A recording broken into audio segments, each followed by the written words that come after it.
Alléluia. Alléluia. Bien-aimés dans le Seigneur, nous allons prier.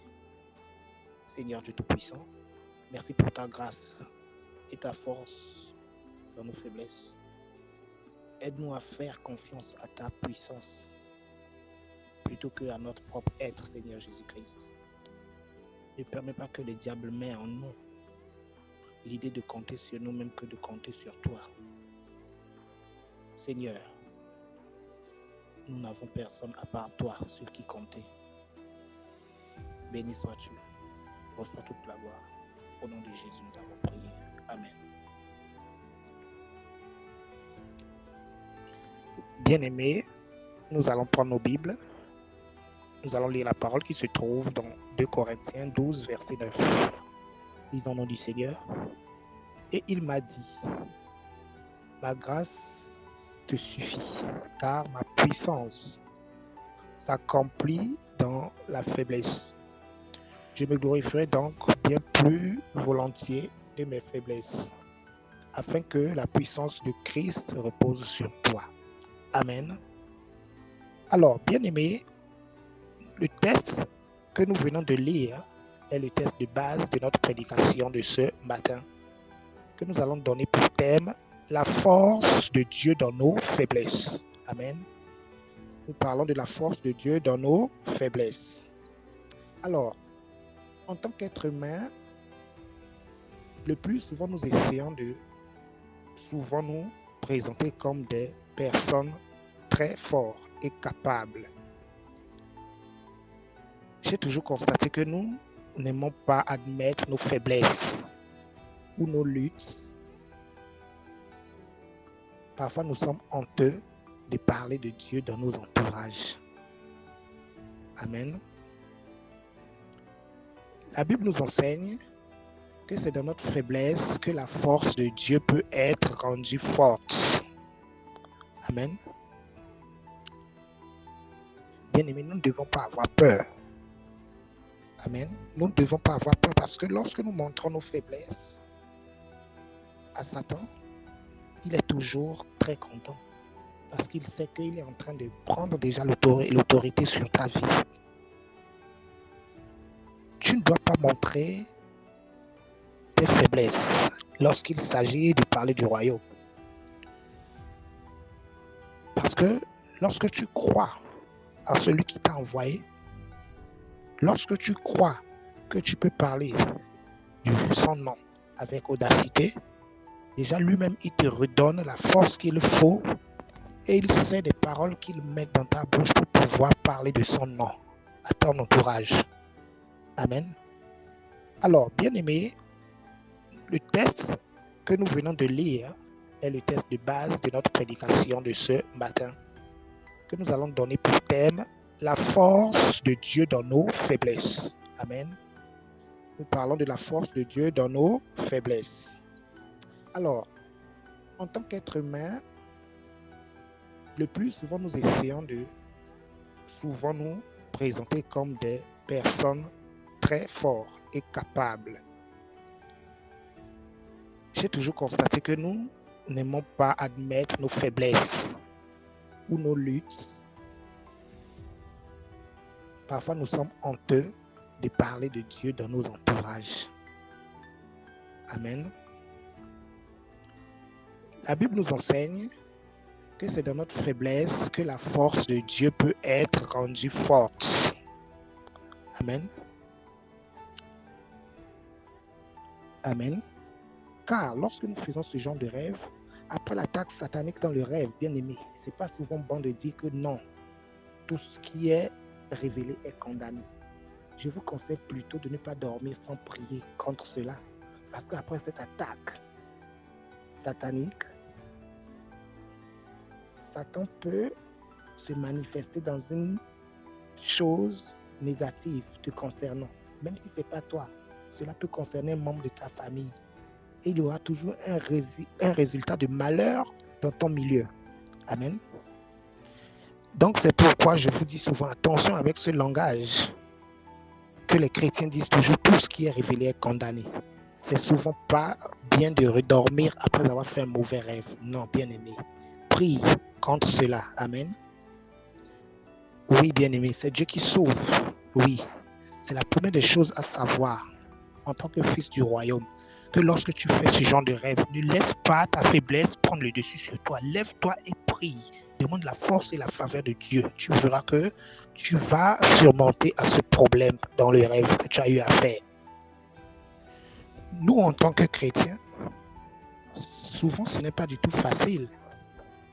Oui, cela n'est pas du tout facile parce que la force que nous sortons lorsque nous avons un combat dans un rêve, lorsque tu sors au nom de Jésus qui n'a pas de conviction, lorsque tu sors une prière contre ce rêve qui n'a pas de force, est-ce que cela peut déstabiliser le camp de l'ennemi? Non, frères et sœurs. Il faut, lorsque tu fais ce genre de rêve, il faut te lever et commencer à combattre avec audacité. Il faut te dire que tu es un enfant du royaume. Dis-toi que non, rien n'est impossible à Dieu. Amen. Bien-aimés, souvent nous nous retrouvons à attendre le bon moment pour faire quelque chose que nous savons que nous devons faire. Mais l'ennemi est toujours là à mettre la faiblesse en nous. Que ce soit partager l'évangile avec tes amis ou servir à l'église, la plupart, nous avons peur. Nous trouvons toujours des excuses ou des raisons, telles que je ne suis pas prêt ou je le ferai plus tard.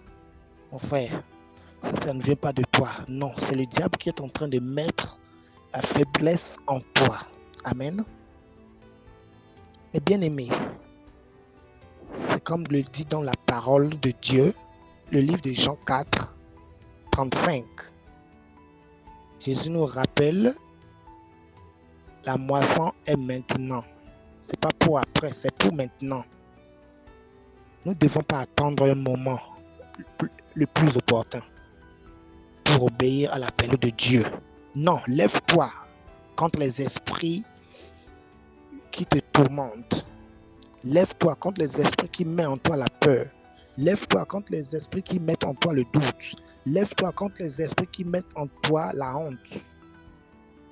Car tout cela sont des faiblesses que l'ennemi a envie de mettre en toi pour que tu ne puisses pas faire la volonté du Seigneur. Amen.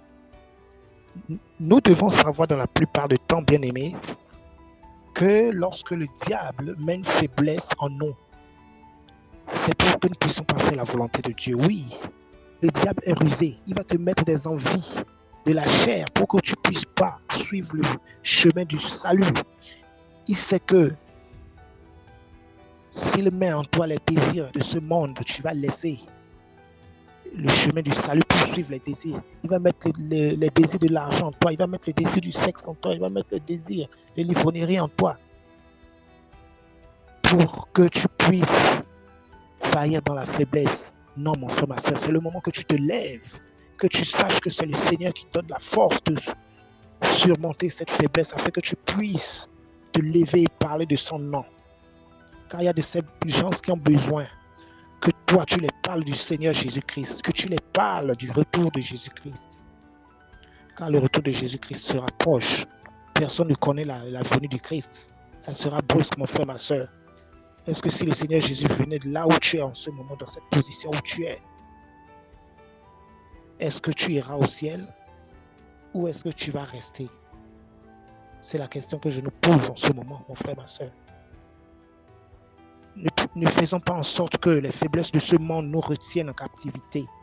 Ne faisons pas en sorte que les faiblesses de ce monde nous retiennent et nous fassent rater le paradis. Frère, ma soeur, de là où tu es, toi-même au fond de toi, tu sais quelle est ta faiblesse. De là où tu es, toi-même, tu sais qu'est-ce qui te retient à ce que tu ne puisses pas parler du nom de Jésus. De là où tu es, toi-même, tu sais qu'est-ce qui t'empêche de faire sa volonté. De là où tu es, toi-même, tu sais quel est le chemin que tu dois emprunter. Moi-même, dans ma propre vie, je me souviens d'avoir senti Dieu m'exciter à parler de sa foi aux amis. Et j'ai hésité pendant que cela pourrait sembler gênant. Et le Saint-Esprit lui-même il m'a touché, il a fait en sorte que la honte et la peur qui étaient en moi pour pouvoir parler de son nom aux amis puissent me quitter afin que je puisse confesser et parler de Jésus-Christ. Mais à l'ami à qui j'ai parlé de Jésus, je ne savais pas qu'il n'avait pas encore donné sa vie à Jésus. Mais grâce à ce que j'avais eu à lui dire, imaginons un peu que je m'étais retenu et que je ne lui avais pas donné mon témoignage. Mais aujourd'hui, cet ami, il s'est baptisé, il a donné son nom, sa vie à Jésus-Christ. Et aujourd'hui, il sert le Seigneur. Donc, bien-aimés, ne restons pas à la bouche fermée, ne prenons pas notre temps à faire des choses qui ne vont pas nous donner un retour glorieux. Prenons plutôt notre temps, lorsque nous avons du temps, parlons de Jésus, proclamons le nom de Jésus à nos amis, à notre entourage, c'est très important. Ne manquez pas d'attendre l'occasion parfaite de parler de Jésus-Christ. Maintenant est mieux que d'attendre qu'il soit trop tard. De là où tu baisses la tête, nous allons prier. Répète avec moi, Éternel notre Dieu, merci de m'avoir permis d'écouter ta parole. Maintenant, je prends la résolution de pouvoir renoncer à la faiblesse qui me dérange. Je renonce à toute faiblesse qui sera contraire à ta volonté, Père. Donne-moi la force qu'il faut pour que je puisse parler de ton nom avec audacité et foi. Merci pour ta bénédiction et la force que tu m'as donnée. Amen.